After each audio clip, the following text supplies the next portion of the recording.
Hello there, kia ora.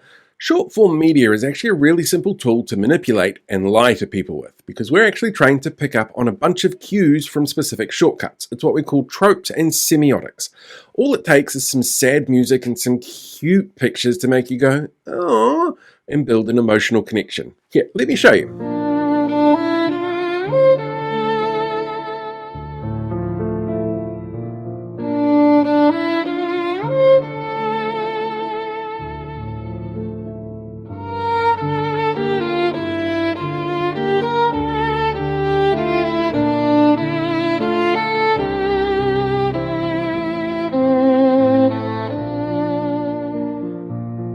Those puppies are there because they threatened to blow up mosques, bury Māori, and attack the rainbow community while trying to cover for a pedophile.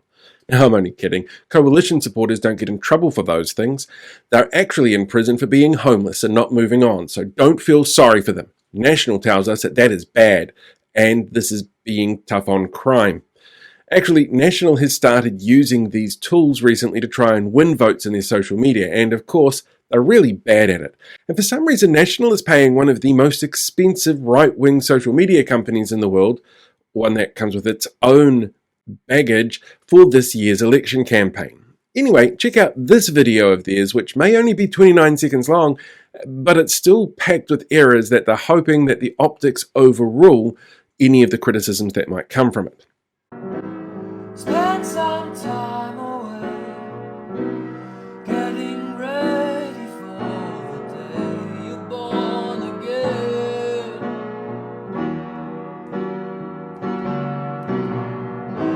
Spend some time alone. They're celebrating news that a survey found those on benefits understood how a traffic light worked and met their obligations, so avoided the benefit sanctions that they promised. The understanding of how a traffic light system works isn't a shock. Only conservative politicians and their dumbest supporters seem to struggle with how traffic light systems work during the COVID response, after all. And the sanctions were always going to impact a small number of those on benefits because the vast majority of people on benefits do everything by the book and use it as a safety net. But that doesn't mean that a punitive system is the way to look after people using our social safety net while we have record high unemployment, mass migration out of the country, and record business liquidations.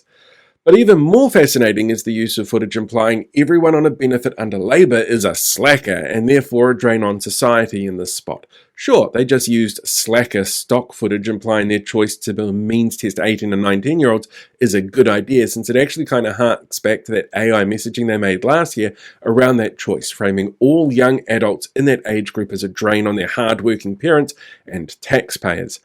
And it's easy to vilify everyone on a benefit needing the help of the safety net we once prided ourselves on as a world leader before conservatives came along and vilified people for being sacrificed to the great god, the economy, or victims of what happens when people who run economies poorly don't think of people impacted as people, unless you know them directly.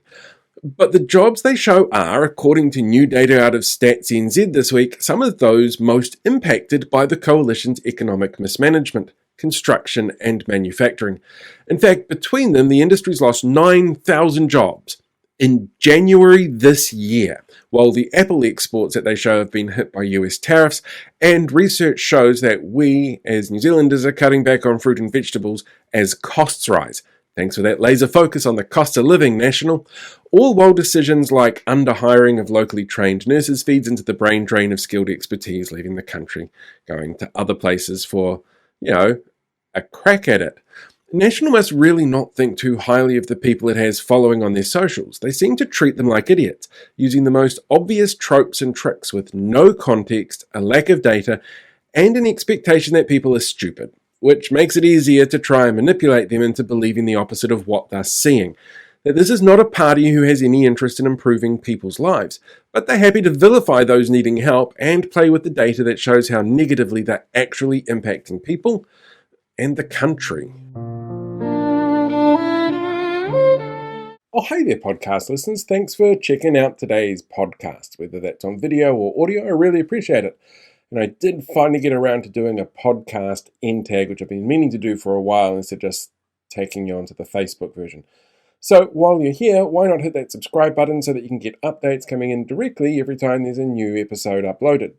Just seems like a really simple way to keep up to date with all of the crazy that's going on. So, yeah, give that a shot, and I'll talk to you soon.